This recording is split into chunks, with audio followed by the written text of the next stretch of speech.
అంటే సినిమా ఆర్టిస్టులకి ఎప్పుడు వాళ్ళకి పని ఏదో రకంగా పని ఉంటూనే ఉంటుంది.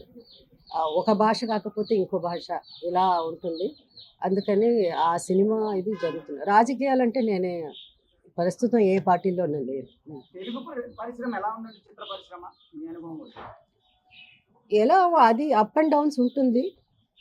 అది దాని గురించి మనం పెద్దగా వరి అవ్వాల్సిన అవసరం లేదు. సినిమాలు మారిపోయింది, టెక్నాలజీ మారిపోయింది. సో సడన్గా ఇండస్ట్రీ చాలా బాగుంటుంది, అన్ని సినిమాలు హిట్ అవుతుంది, సడన్గా అన్ని సినిమాలు ఫ్లాప్ అవుతుంది. ఇది జస్ట్ మామూలే అండి. మన లైఫ్ ఎలా ఉందో అలాగే అది కూడా. ప్రస్తుతం అయితే నేనేం చెప్పలేనండి. అంటే వాళ్ళు మనకేం చెప్తారు అన్నది, ఇప్పుడు సినిమా అంటే ఒక రోల్ ఉంటుంది కదా, ఈ రోల్ మీరు పే చేయాలి అన్నప్పుడు ఆ రోల్ మేము ఓహో ఇది ఇలా ఉంటుంది ఈ రోల్ అని. సినిమా వాళ్ళని తీసుకొచ్చి రాజకీయాలను తీసుకొచ్చి రోలే లేదంటే ఎవరు చేయలేరు. The role is more important అనమాట. అందుకనే ఆవిడ జయసూర్య గారు డెఫినెట్గా అంటే 100% డెడికేటెడ్గా ఉన్నాడని నేను నమ్ముతున్నాను, నేను అనుకుంటున్నాను. అంటే ఒక్కొక్కళ్ళ ఒపీనియన్ ఒక్కొక్కలా ఉంటున్నాను.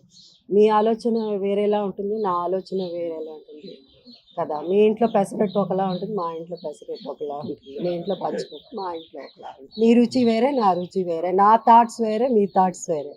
సో ఈచ్ డిఫరెంట్గా ఉంటుంది. But is got wonderful. ఆయన యాటిట్యూడ్ ఆయనదే అండి. అసలు దాంట్లో యాక్టింగ్ ఏమి ఉండదు. పవన్ కళ్యాణ్ గారి గురించి మీరు డిప్యూటీ సీఎం ఆయన గురించే కదా మీరు చెప్తున్నారు. ఆయన ఎప్పుడు అప్పుడు ఎలా ఉన్నాడో ఇప్పుడు అలాగే ఉన్నాడు. ఆయనలో మార్పు ఏం లేదు. ఆయన సినిమాలోనూ ఎప్పుడు తల వంచలేదు ఎవరికి. ఇక్కడను అదే జరుగుతుంది. తనకి ఒక స్టైల్ ఉంది, తనకి కొన్ని ప్రిన్సిపల్స్ ఉంది తనకి అని. లేకపోతే ఇంత స్టడీగా ఎప్పుడో వెళ్ళిపోయి ఉండాల్సింది, మధ్యలో వదిలేసి వెళ్ళలేదు కదా. సో ఎంతోవరకు ఆ కష్టం, ఆయన పడిన కష్టం, ఆయన ఆ సిన్సియారిటీ ఆయన్ని ఇంతవరకు తీసుకొచ్చింది. సో అందుకు ఆయన్ని మనం అప్రిషియేట్ చేయాలి. మిగతా ఆర్టిస్ట్ మధ్యలో మనకు ఎందుకులే ఈ తలనొప్పి వీళ్ళతో ఎక్కడ పడతామని చెప్పి వెళ్ళిపోయి ఉండొచ్చు.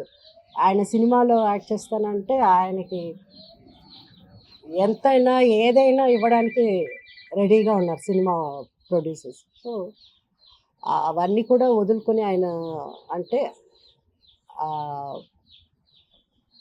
నిజంగా అంటే నాకైతే నా ఒపీనియన్, పర్సనల్ ఒపీనియన్.